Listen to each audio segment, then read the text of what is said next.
papá, así como no va a ser fácil, pienso yo, ¿verdad? Como en una paternidad tradicional heterosexual de decir, ah, sí tengo mis hijos y mis hijos son heterosexuales.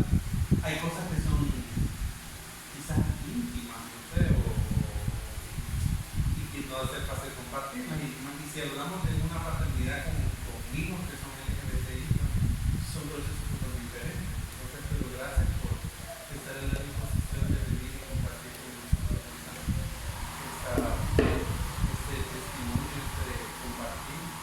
Y pues quisiera preguntarles cómo se sienten, qué experiencias son. Es bien interesante cuando nosotros hablamos de las paternidades, como en América Latina ser papá y ser mamá son roles que están bien marcados justamente por la cultura, ¿verdad? El padre es el proveedor, la madre es la que cuida, la encargada de la educación, la encargada de la formación de los hijos.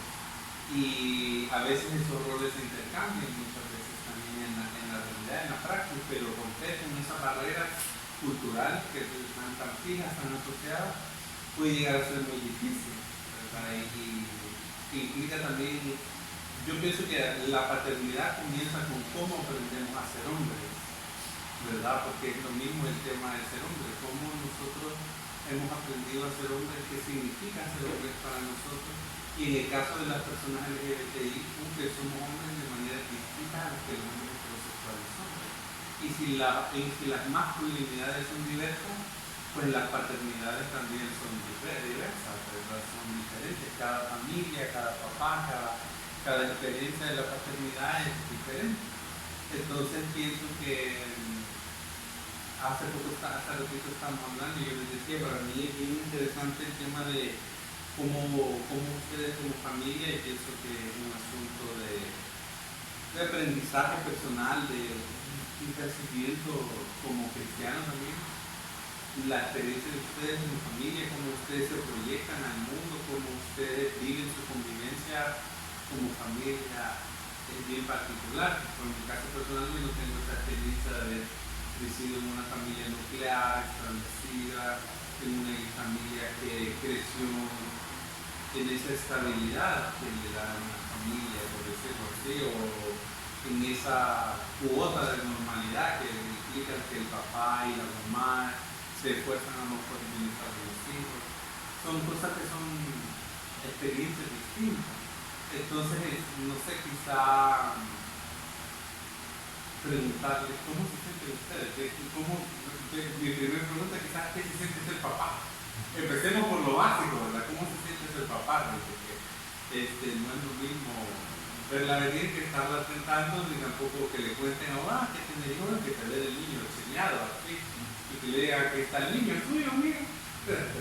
¿Cómo comienza esa experiencia de la paternidad? Bueno, yo creo que es una experiencia bien bonita, ¿no? Y la verdad que uno no está preparado. Puede decirse que la persona quiere estar preparada, pero realmente no está preparada. Y es una experiencia nueva. Por ejemplo, el caso de Isaí, cuando yo lo vi a través de un vídeo, lo vi en el hospital, ¿verdad? Lo vi un poco grande, así bien doble, bien.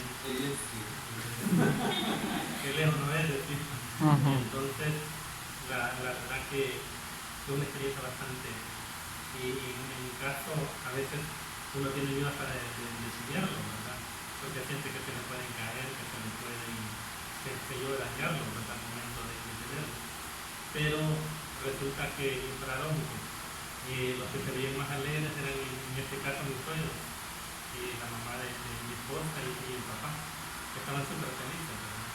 Y la señora, desde que se llevó al niño, ella fue la que se encargó de recibirlo, de tenerlo, de estar con ellos. Y el Señor también se sentía bien orgulloso, bien contento. Y el Señor tiene una fiesta tradicional a muerte, ¿verdad? Entonces, pero sin embargo, yo siento que Él es el segundo papá de Isaí, ¿verdad? Porque le dio mucho aprecio, mucho cariño. Y hasta lo dio, creo que hasta los 15 años, cuando lo ponen así, para los 14, 15 años, alcanzó a estar con él. Pero la verdad que la pregunta que me hace es bien difícil ser padre, no es tan fácil. Adaptarse al rol de la persona que se siente soltero, ¿verdad? Todavía, porque no tiene hijos, a tener esa experiencia. Dichosa la soltería, ¿verdad? Tiene cuidado de los solteros. En el caso de Isaí, lo más admirable era que él era un glotón completo. Y que él saltaba al pecho de la mamá. La que estaba por acá y saltaba porque tenía un hambre voraz. Y se acababan los dos pechos y no le alcanzaba, quería una pacha después. Interesante. Es bien interesante como en la experiencia, por lo menos de la lactancia, es una experiencia que para los hombres es lejana, ¿verdad? Y solamente lo ven, y el hombre no participa de eso, a menos que pues, sea la pacha. Pero cómo se construye ese vínculo entre el hijo y el padre, y cómo la masculinidad, cómo se transmite la masculinidad de un hijo del hijo y del padre. Son dinámicas sociales que si nosotros no consideramos, no analizamos, solamente pasan por desapercibidas por la vida. Pero por ejemplo, quien le enseña, pues yo me acuerdo, yo cuando estaba chiquito me acuerdo que una vez tuve un libro que decía cómo afeitarse, cómo recortarse el vello del cuerpo con una tijera, y yo decía, qué interesante este libro. Yo ponía a pensar, ¿será que esto se nos enseña al desodorante? Como cuando uno le lleva a cortarse el pelo, son procesos que son aprendidos socialmente y que generalmente es el papá quien transmite ese conocimiento. Entonces, no sé, ustedes en su experiencia padre e hijo, ¿qué piensan ustedes que son de las memorias más interesantes que ustedes tienen en este tema de la transmisión del conocimiento o de las experiencias? Fíjense que quizás el hecho de crecer en una familia desintegrada, eso afecta. Entonces yo tengo que reconocer que como padre quizás dejé pasar años y no me comuniqué totalmente con mi hijo, ¿verdad? Porque yo crecí en una familia desintegrada, con mi abuela, con una tía. Entonces no me permitió una figura paterna. Y quizás eso se va transmitiendo de generación en generación, porque muchas veces uno tiene que imitar lo que el padre hace con uno, ¿verdad? Entonces, a veces uno piensa que está cumpliendo un rol completo, pero tal vez un poco incompleto. Tal vez en el caso de Isaí platicábamos de diversas cosas, a veces compartíamos algún tipo de juego. Recuerdo que a veces íbamos a un campo con unas bicicletas que alquilábamos, cosas así. Pero yo creo que para los jóvenes que van creciendo, ¿verdad? Y las personas que de una u otra manera van a ser padres de cualquier forma, ¿verdad? Sea biológico, sea en forma de adopción o de cualquier circunstancia, quizás tener un poquito más de acercamiento a sus hijos, porque el tiempo pasa y no se vuelve a reponer. Es bien difícil, ¿verdad? Volver a reponer. Y muchas veces uno quisiera volver al pasado para hacer esto o no hacer lo otro, qué sé yo, ¿verdad? Entonces muchas veces esa circunstancia te va marcando, te va moldeando lo que vas a hacer por tu vida. Y seguimos por podrías decir de tus experiencias, que vos decís, eso lo aprendí yo de mi papá, eso fue algo que yo aprendí de mi papá me enseñó esto. ¿Qué cosas sentís vos que son muy de tu papá en tu experiencia personal de la vida? Bueno, yo pienso que lo que más he aprendido de él es que él es bien pacífico en su carácter, en su forma de ser, y al momento de tener problemas o enfrentarlos, él es bien pacífico en ese sentido. Entonces es una de las cosas que más lo caracterizan a él, y yo siento que algo muy positivo en el cual yo lo he podido aprender, porque de esa forma uno se puede enfrentar a la situación de forma tranquila y calmada, a pesar de que el constructo social del padre en América Latina es bien fuerte, es bien machista en otros aspectos. Yo eso, gracias a Dios, en mi casa no lo pude aprender. Más bien aprendí a respetar en sí a todo, ¿verdad? A las distintas religiones. Mi papá también, ¿verdad?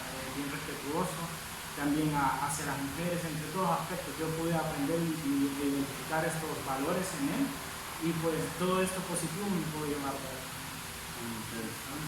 Ahora ya sabemos nosotros quién es la que regala en la casa, quién es la brava en la casa, ya sabemos nosotros. Interesante, me pregunto yo, siento que una de las deudas muy grandes que las personas LGBTI tenemos con los padres, y pienso que quizá no una deuda, porque siento que cuando nosotros pensamos en la inclusión, la empatía, el amor, la compasión nos invita a nosotros a ponernos en el lugar del otro. Y las personas LGBTI, cuando somos víctimas de discriminación, cuando crecemos, cuando nosotros empezamos a descubrir nuestra sexualidad, porque la sexualidad se descubre, ¿verdad? No es algo que se aprenda. Empezamos a vivir en una dicotomía entre el que yo debería ser, que no está muy claro qué es lo que deberíamos de ser, y en el que yo soy en realidad, del cual yo no estoy seguro de qué es lo que soy en realidad. Y esa es una circunstancia que es bien paradigmática y que marca bastante la vida de las personas LGBTI. Yo pienso que quizá una cuota que nosotros tenemos pendiente como personas LGBTI es ponernos en el lugar de nuestros padres cuando una persona LGBTI sale del closet. Yo recuerdo que una de las cosas muchas veces que yo he escuchado en mi tiempo que yo he trabajado con personas LGBTI es el escuchar mis papás no me entienden, mis papás no me aceptan, y es una realidad que no podemos negar, y las consecuencias negativas que esto tiene. Pero también cuando nosotros estamos del otro lado, cuando nosotros empezamos a pensar, ¿qué será? Y es una pregunta que en muy pocas ocasiones nos hacemos.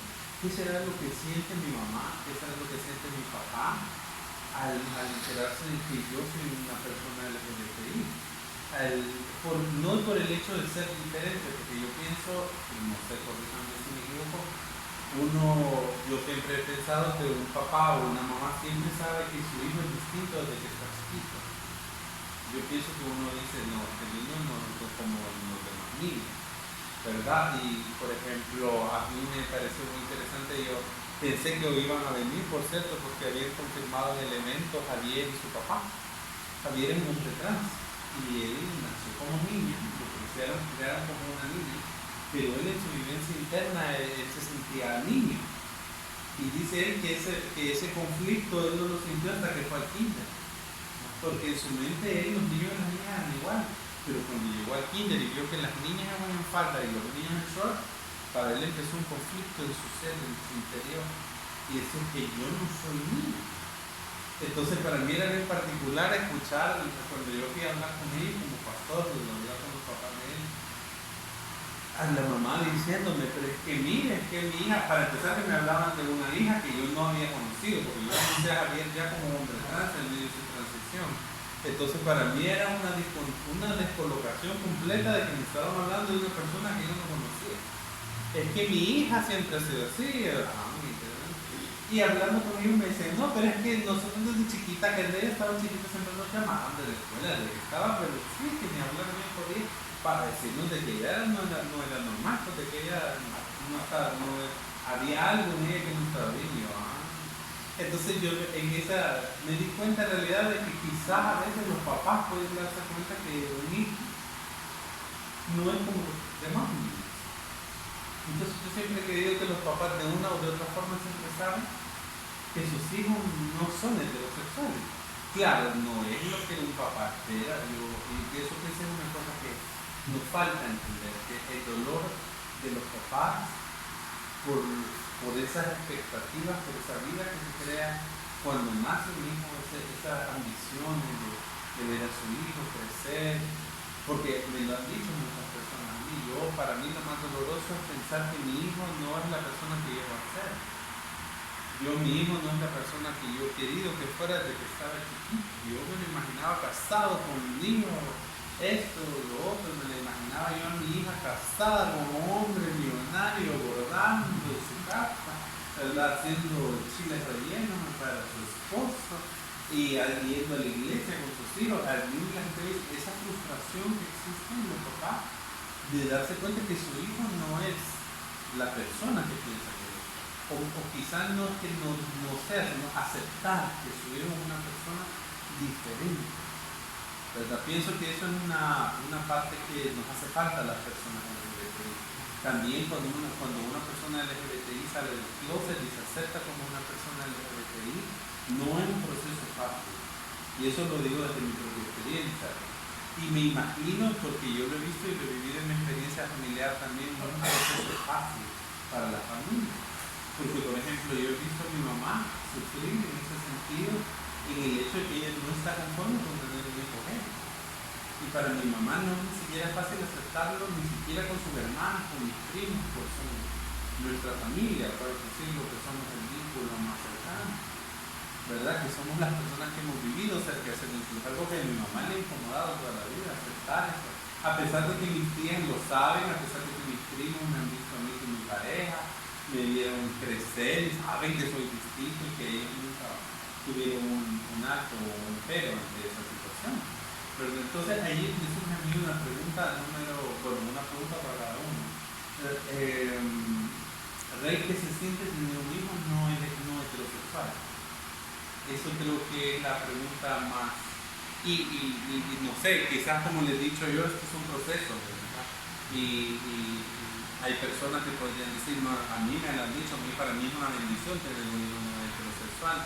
Y me lo han dicho así, de verdad, porque eso me ha ayudado a mí a ver que existe otro tipo de personas en el mundo, a abrir mi mente. Hay personas que me han dicho, para mí es la peor maldición que me ha pasado, y pienso que todas las respuestas son válidas, ¿no? Porque cada una responde a una experiencia distinta. Entonces vamos a empezar con ¿qué se siente tener un hijo no heterosexual? Bueno, en un sitio se siente un poquito mal, ¿verdad? Uno quisiera revertir esa situación, pero realmente uno tiene que darse cuenta de que el hijo siempre es el mismo, ¿verdad? No cambia en ningún aspecto, es la misma piel, el mismo cuerpo, la misma voz, es su hijo, ¿verdad? Y por lo tanto tiene que reconocer esa situación. A veces lo que dice usted de que uno puede sospechar, puede creer, a veces no. A veces uno ve a su hijo y lo ve normal completamente, ¿verdad? Yo nunca tuve ningún llamado de la escuela ni nada, lo único que él era apartado. Él era apartado y casi no le gustaba el fútbol tampoco, ¿verdad?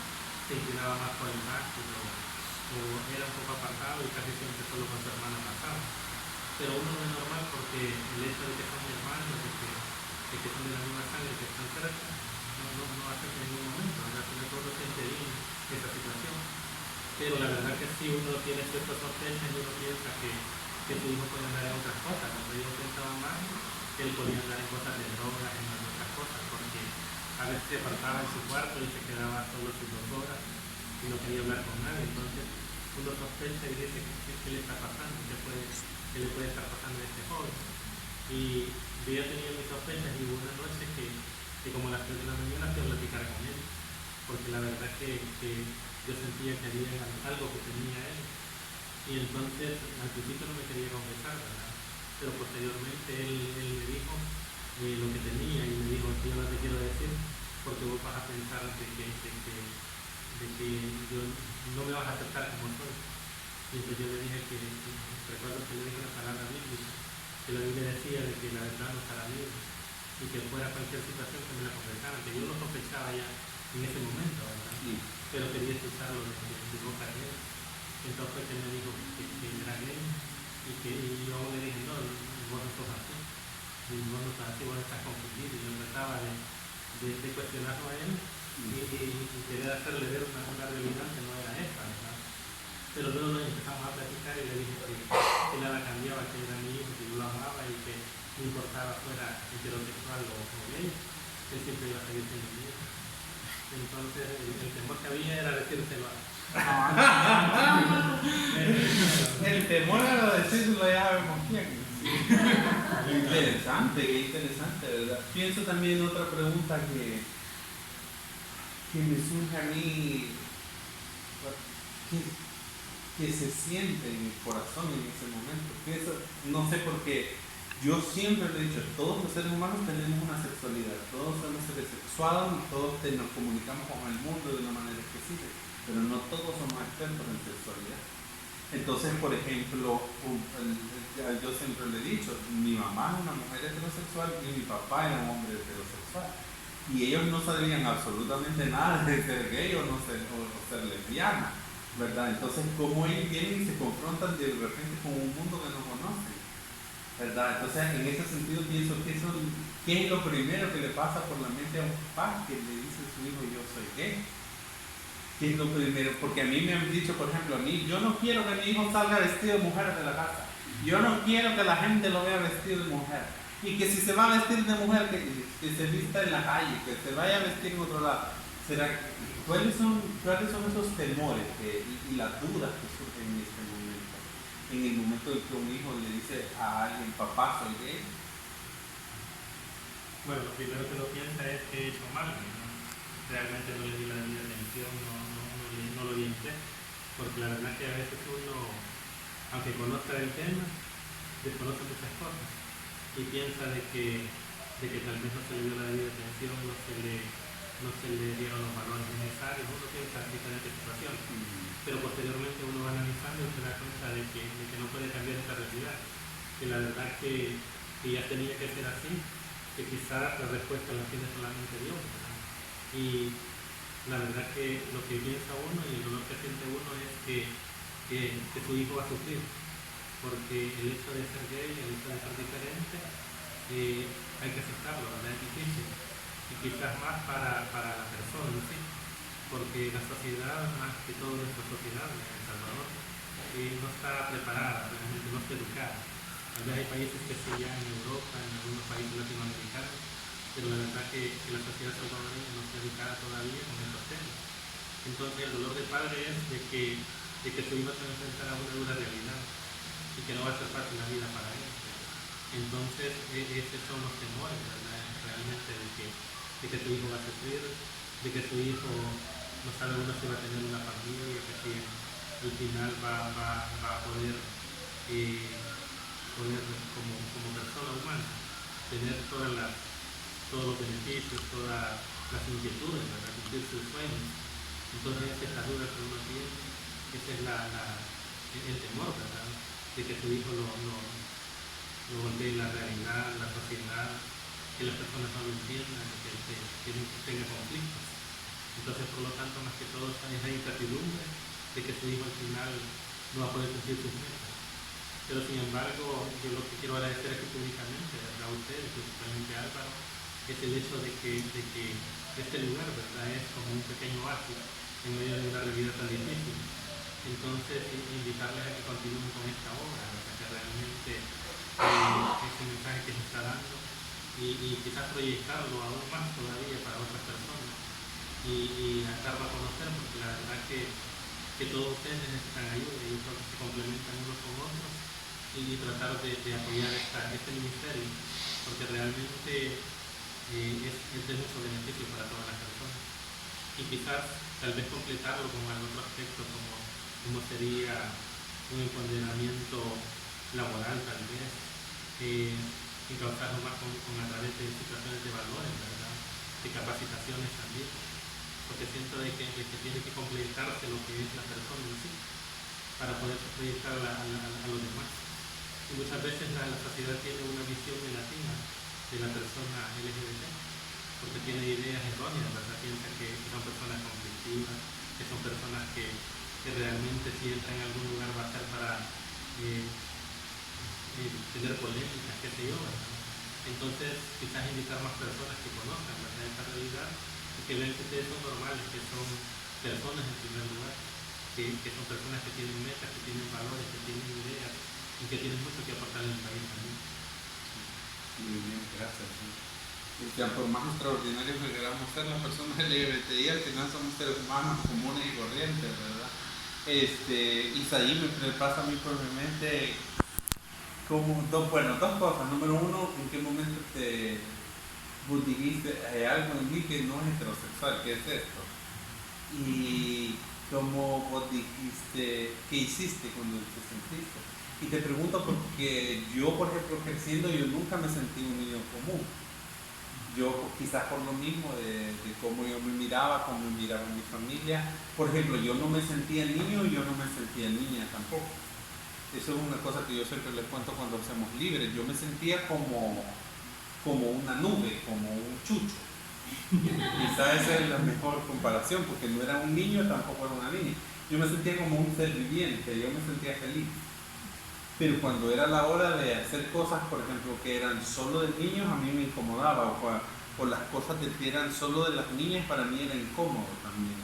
Entonces yo me sentía como en esa parte neutral del género, en el cual yo no quería que se me encajara en una sola cosa, ¿verdad? Pero eso no tuvo que ver con el descubrimiento de mi orientación sexual, por ejemplo.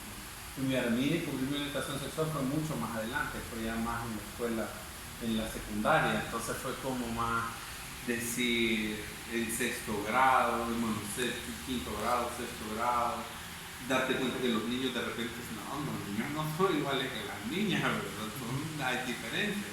Entonces, ¿y cómo lo percibiste? Porque yo para mí en ese momento me di cuenta que era algo que me hacía distinto, pero tampoco era algo que yo sentía que tenía que hablar con la demás gente. Era algo que sentía que debía no decir.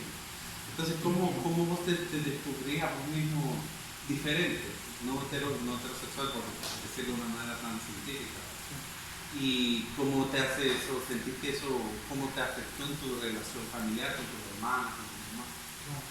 Bueno, pues eso ya lo habíamos comentado con mi papá y con la familia, de cómo fue que pasó todo esto, ¿verdad? Porque cuéntanos. Sí, claro, hay una comunicación bien incluida en este tema.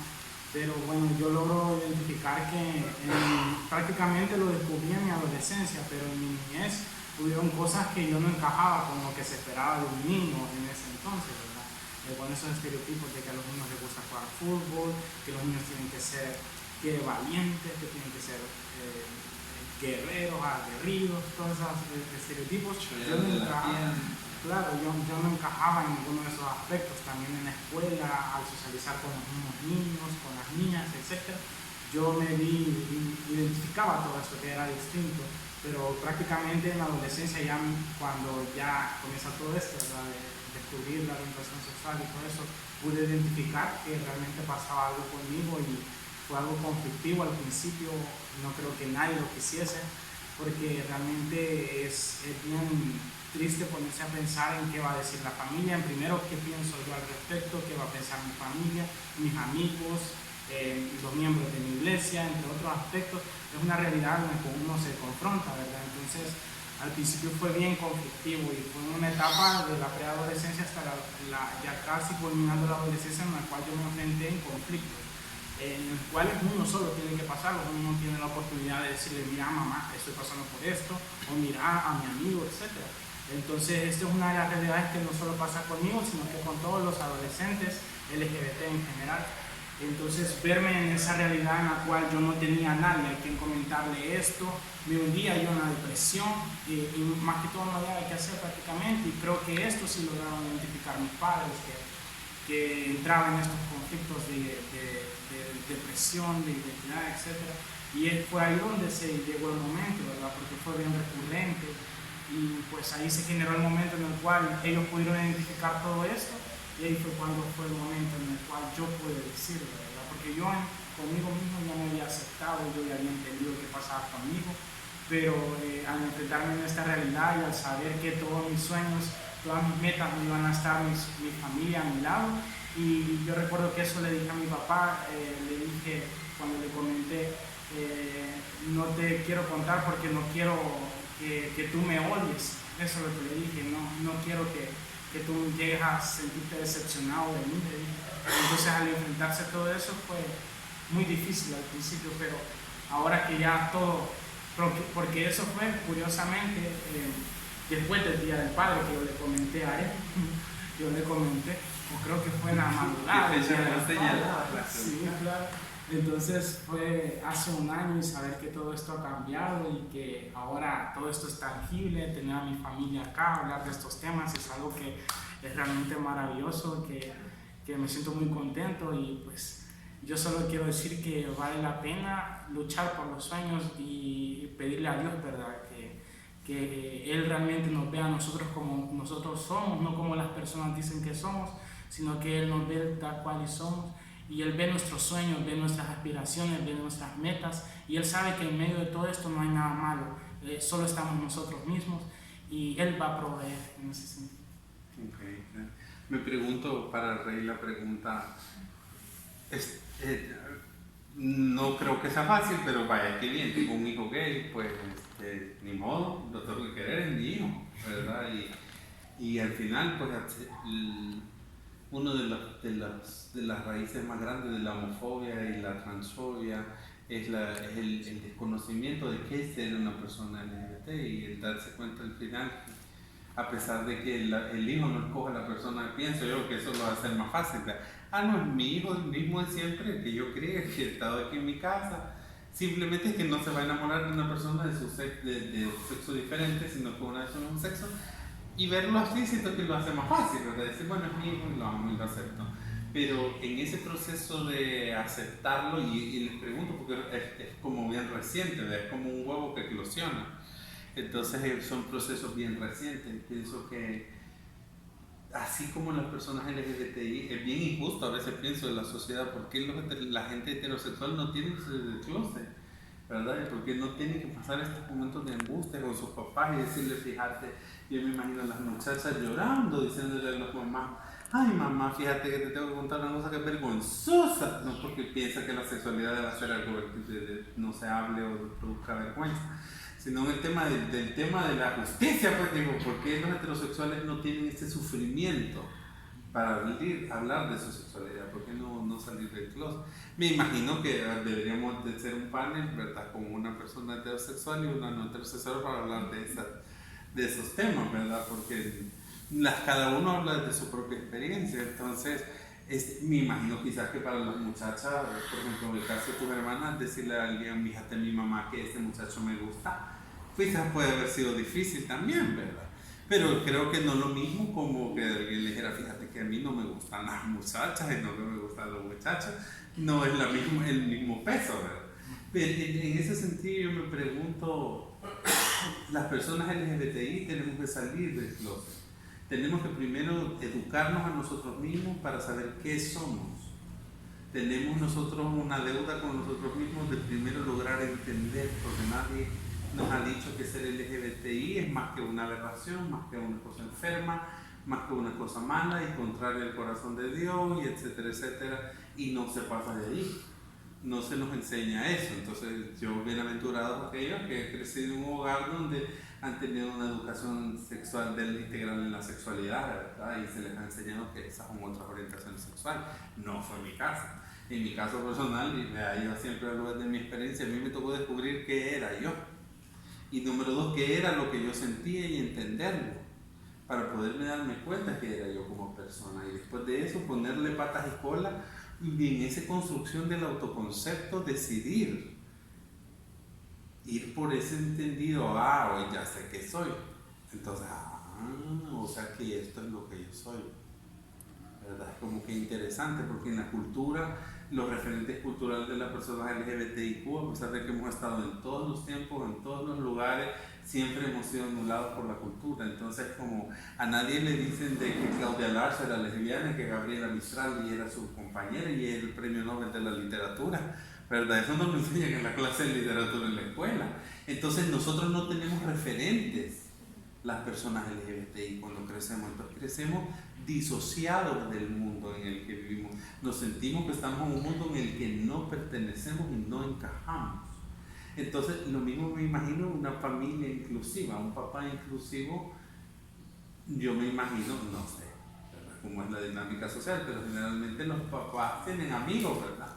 Y me imagino que en las reuniones de sus amigos se cuentan, fíjate que mi hija se va a casar, fíjate que mi hijo tal cosa, fíjate que mi hijo va a entrar a la universidad, cosas de estas. Entonces yo me pregunto, ¿los papás también tienen que salir del closet?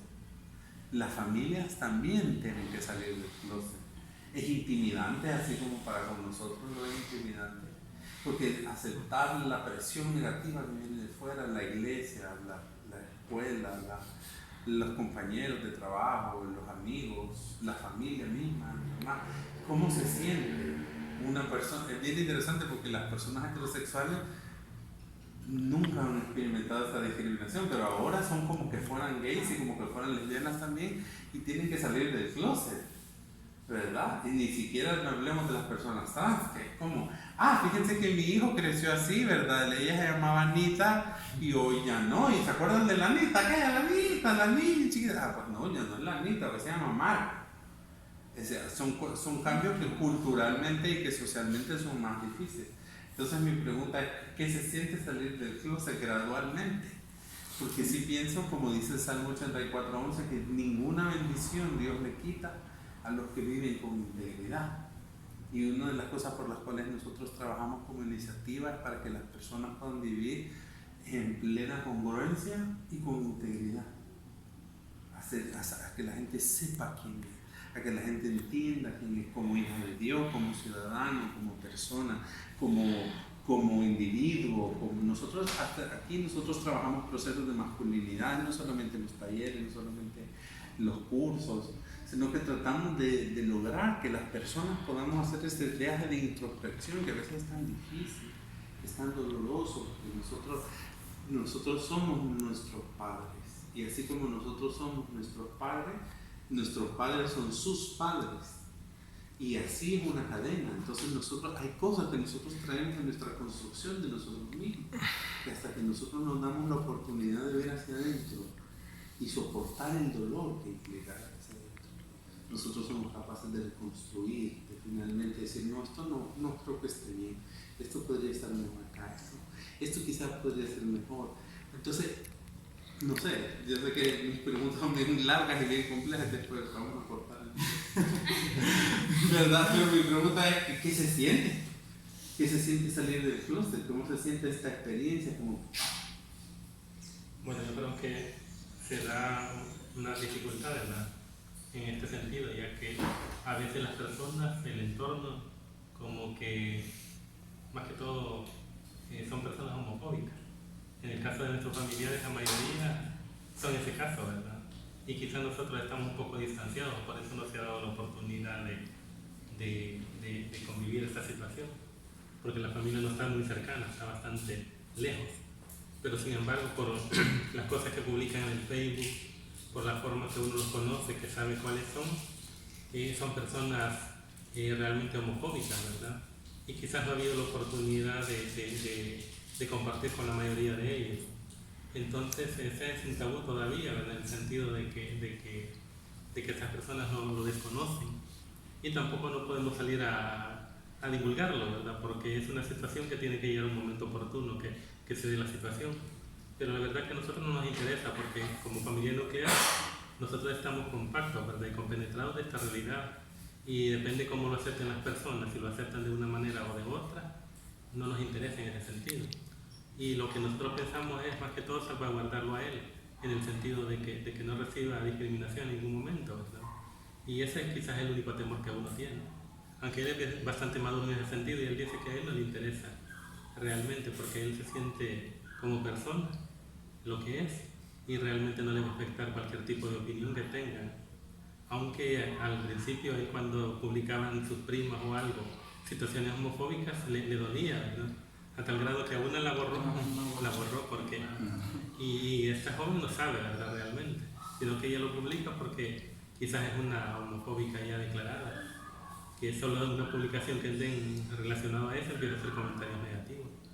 Entonces ese es el temor de uno, de que él pueda sufrir en algún momento algún tipo de discriminación o algún tipo de abuso, ¿verdad?, y uno trata de evitarse en ese sentido. Pero como les repito, yo siento que él está preparado en ese sentido, porque ha ido superando ciertas situaciones, ciertas limitantes que él tenía antes. Porque él a veces se daba el caso de que una opinión negativa ya le afectaba emocionalmente. Entonces yo siento que esto no se debe dar, porque la persona tiene que aceptarse realmente, porque si sigue sufriendo por el que dirán, el afectado es la persona misma.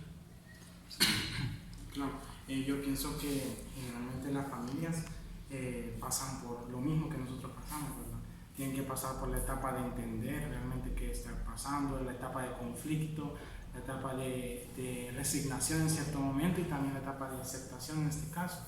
Entonces todo esto que yo pasé individualmente lo pasó mi familia también. No todo fue de color de rosa o así, sino que hubo momentos que realmente en la casa nos gritábamos literalmente las cosas. Fue bien difícil, ¿verdad? Pero yo pienso que todo es el tiempo, darle el tiempo, y nosotros como hijos LGBT tenemos que entender que ellos también necesitan tiempo, ¿verdad? Y tenemos que demostrarles, no con palabras, no con discursos, sino que más bien con los hechos, ¿verdad?, que nosotros siempre hemos sido los mismos, y debemos de entender esto, que ellos también van a pasar por estas etapas. Y las mismas etapas yo identifico que las mismas etapas que yo pasé son las que ellos también pasaron, ¿verdad? Y nosotros debemos estar conscientes de ello también. Interesante. Isaí, que vos quisieras ser papá, ahora que estamos en el padre, ¿quisieras ser papá algún día? Bueno, yo pienso que si algún día tengo la posibilidad y tengo en sí la posibilidad económica para darle una vida digna a un niño o una niña, pues a mí me encantaría poder ser.